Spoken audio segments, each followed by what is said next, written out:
Hello everybody, hope you're all doing well. To this video I'm talking about huge news about a Formula 1 return for Yuki Tsunoda following his impressive drive in Zandvoort.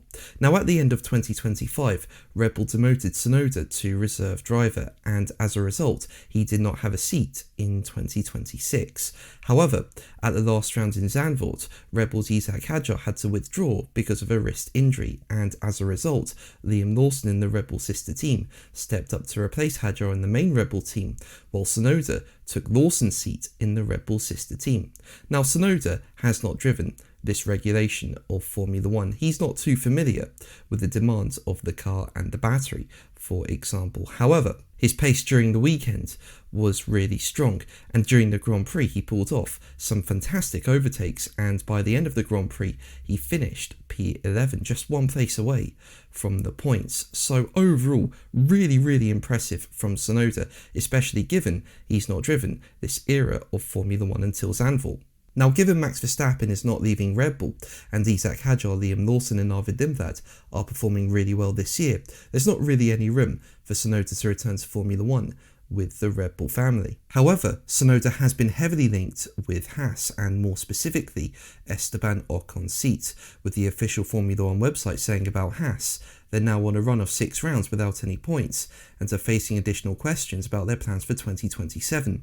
While neither seat has been confirmed, it's understood that Oliver Behrman is more likely to remain with the squad than Ocon, with options like Rafael Kamara and Yuki Tsunoda waiting for an opportunity. And it's separately been reported that Tsunoda is among drivers linked with a Haas move for 2027, and that the paddock consensus is that Ocon is driving to prevent these options from replacing him. Now make sure to subscribe so you don't miss my Formula 1 content and are kept up to date with F1 news. All your support is incredible, and thank you so much for helping me reach 56,000 subscribers.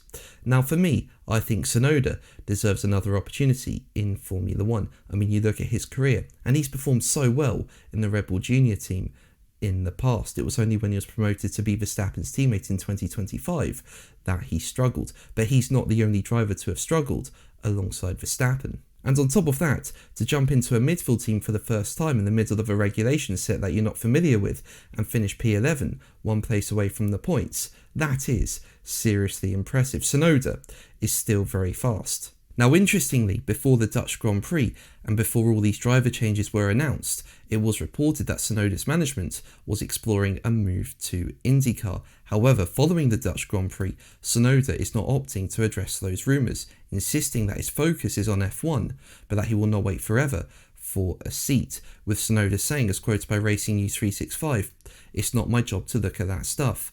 I completely leave it to my manager, and my job is to just drive fast in that stuff. My mentality is always in Formula 1. My main goal is to always be driving in Formula 1 and have success. That's always there, no matter what.